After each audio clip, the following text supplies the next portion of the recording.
Hey, what is up, guys? Nate Lopez back again. This is Morning Coffee with Nate. So, kind of like I said earlier, one of the things that I wanted to do as an accountability partner, just to stay more creative and stay more sharp every day, is post every single day. And I do a lot of reading before I go to bed every single night, so I'm going to use that as kind of like my creativity and my juice and my flow for business, and like how that relates into my story and how that makes sense for me, and hopefully how that'll make sense for you as well. So last night I was reading a book called You Said What, and that is kind of about like some communication mistakes in the workplace. There's 16 of them, but for purposes of this discussion, I'll probably only talk about one or two. Communication gaps are real, guys. So coming in from, like I said, like didn't have a lot, got brought up with very little, kind of like in a more uh, suburban like environment. I guess a lot of slang being used and different things like that. Going into like my BA and then my MBA and then out into business, it was a very difficult transition for me. Coming like basically like I said, like from the hood to like professionalism, and it happened very quickly, and it was a very difficult transition for me, to be honest. And those communication gaps are very real, like how you present yourself, how you carry yourself. People might not understand like what you're trying to say, and you have to make sure that you're cognizant of that and you're self-aware of that, and that'll help you go very far. So just dive right into it. One of the first communication errors in the book that I love the most, and I just kind of tidpicked, like there's 16 of them. I tidpicked two of them because I think they're like the best and they're the most pragmatic in industry, for me at least, in my point in the game. And the first one is knowing the end, having the end in mind. So when you're having a conversation with somebody and someone comes to you and says, hey, they would like to do this, like instead of just diving into that like micro, tiny little conversation, like pause for like 2 seconds, be self-aware enough to know, and like know where you want it to go. So then you can get macro with it and like come back down into the conversation. It's gonna help you have great relationships with people, but it's also going to help you set up very clear expectations for conversations in business, in developing a project, or wherever, whatever you think, right? It's a fluid mark, but I'm just saying, like, if you start with this is, I know where I want to go with this conversation, like I know what I want to happen, and then be very clear about that, right? And this isn't the book, and we've talked about the book before, and we'll talk about it many times, but there's a book called Crucial Conversations, and it's like staying in safety zones, being very clear about your expectations, and then communicating that out in such a way that you stay in safety, right? So what I want to happen is I want for this project to be a smash hit and be knocked out of the park and be on time. What I don't want to happen is for the boss to hate the project because we didn't work well together, right? That's what I want to happen. That's what I don't want to happen. All the in between is in between.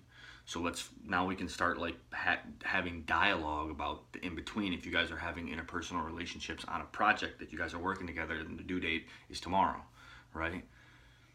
So that's probably like the biggest thing that I try to do right now, is just always have the end in mind. So I'm always like macro, and then I come back micro, right? So I'm always big picture up in the air, and then I come back to the dirt. And that's like usually how I try to handle most of my business, just in general. And I feel like that really helps me reverse engineer the truth, if you get that. So not knowing your own brand is another communication mistake. And I feel like this is huge, guys, like huge. I see it all the time. It's habitual in everywhere I go, friends, people, every job, doesn't matter. Like I see it constantly. So the first thing I've always said to myself is dress like where you want to be. Numero uno. That's like 101 basic dumb stuff. And you'd be surprised how like very little you see it. If you want to be the CEO, dress like the CEO. If you want to be the vice president, dress like the vice president. If you want to be the, whatever, director, dress like the director. Like, it's not rocket science, really. Like, if that's who you want to be, dress like them now. Start branding yourself now, right? There's no reason to wait. Because people might be saying, like, hey, this young guy or gal is going to be a vice president one day. Not today. You have to be patient, and you have to learn, and you have to, grow and climb the mountain. But maybe just because of your brand and the way you carry yourself, they just know instantaneously this person's going to be a VP one day, or this person's going to be a director one day, or this person's going to be a great entrepreneur one day. I think knowing how you carry yourself is super important, and being consistent, right? Being consistent. So not hopping into one conversation and then hopping into another and then being different in front of a boss. Like, being consistent, because being consistent is the only way that over time your brand is really going to be true, right? Because it's a long game. So if you're just fighting for one promotion or one level up or one something, then not being consistent might work for you. Might. Because you can be fake in front of one boss or one person or one thing, and it might work for you short term. Long game, your peers, the people that are beneath you, the people that are above you, the people that are around you and surround you, they're going to create your brand long term within the organization, within the company, within industry, within whatever. So being real and being consistent across all of that is critical if that's for your branding, for like who you are, right? Because one day your peer may be your boss, right? And if you were different in front of your peer than you were in front of your boss, you're not tricking nobody, right? So then it's boom, bang, game over, right? Your career ended. So when you got to think about legacy over short-term game. I've always said that. Legacy over short-term game. So you have to think about forever, long game over this little game. So being fake in front of your boss or different in front of your boss, which I've seen a lot, and everybody has, it doesn't work. Long game, right? So be very consistent and be cognizant of that piece, right? So, and then one little tiny thing before I get off is communication through technology. So emails are dangerous, right? And we've heard it a million times, but really think about it when you're emailing. If there's something like very critical that you think isn't super clear, have the conversation on the phone, have the conversation in person.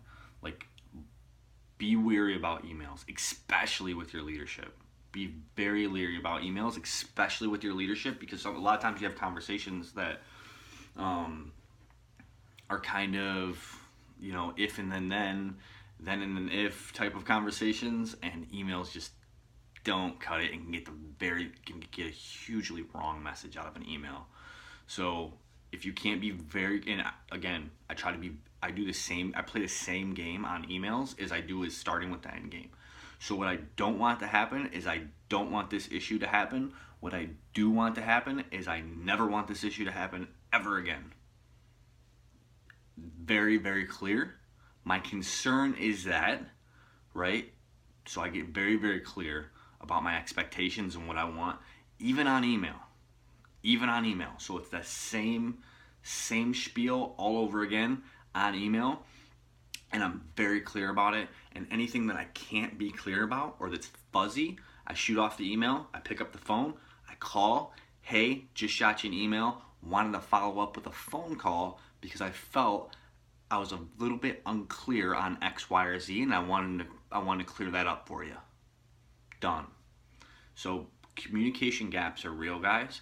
They can affect you, they can affect your brand, they can affect your business. So make sure that when you're going about your day, that you're cognizant of these things. So hope that helped, guys. Like I said, I'm trying to do this every day. Just keep it moving, stay creative. I read a lot anyways, so I figure maybe I'd be able to help newcomers into business or industry or high school kids or college kids or something like that. So anyways, nice talking with you. Morning coffee with Nate.